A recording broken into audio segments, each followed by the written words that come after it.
avec la convention ENEDS pour éducation nature pour un développement soutenable et la région Nouvelle-Aquitaine. Oui, merci Monsieur le Président. Effectivement, ENEDS, éducation nature pour un développement soutenable. Cette convention pluriannuelle d'objectifs 2018-2020, donc entre les acteurs éducation, nature, environnement et la région, donc Nouvelle-Aquitaine, s'inscrit tout à fait dans le prolongement du règlement d'intervention qui a été voté donc en décembre 2016.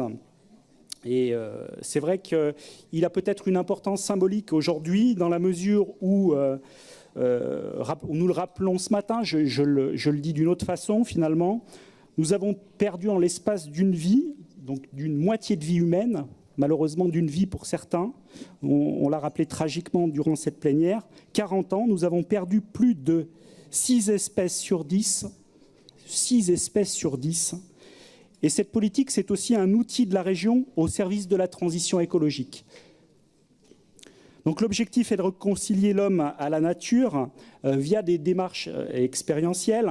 Et déjà, Léonard de Vinci disait « prends tes leçons dans la nature ». C'est là qu'est notre futur. Donc il s'agit de favoriser des approches moins anthropocentriques et plus écocentriques. Je le dis autrement, c'est peut-être un peu jargonnant, ça va l'être beaucoup moins. Prendre conscience que toutes les espèces végétales et animales jouent un rôle fondamental dans le développement économique, le tourisme, la recherche, l'innovation et plein de domaines. Donc la mise en œuvre de cette CPO 2018-2020 s'adresse à une filière. Cette filière, elle est importante en termes d'emploi puisqu'elle représente plus de 1000 équivalents temps plein.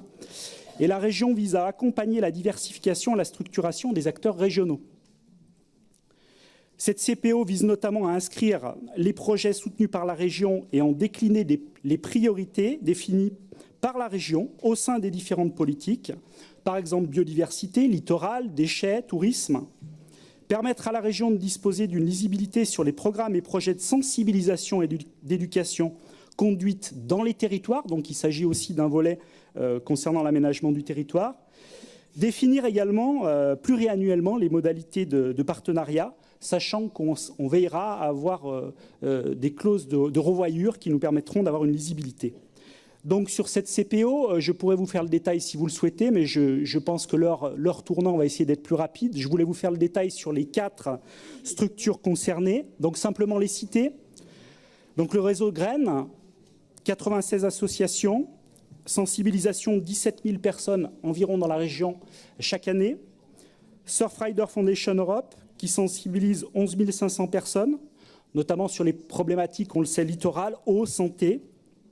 Terre et Océan, qui est une véritable cellule de transfert de l'Université de Bordeaux concernant l'éducation à l'environnement, qui sensibilise par an plus de 26 620 personnes.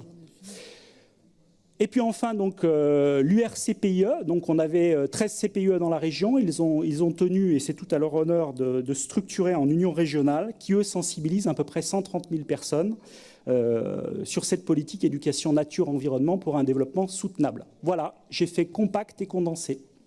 Merci.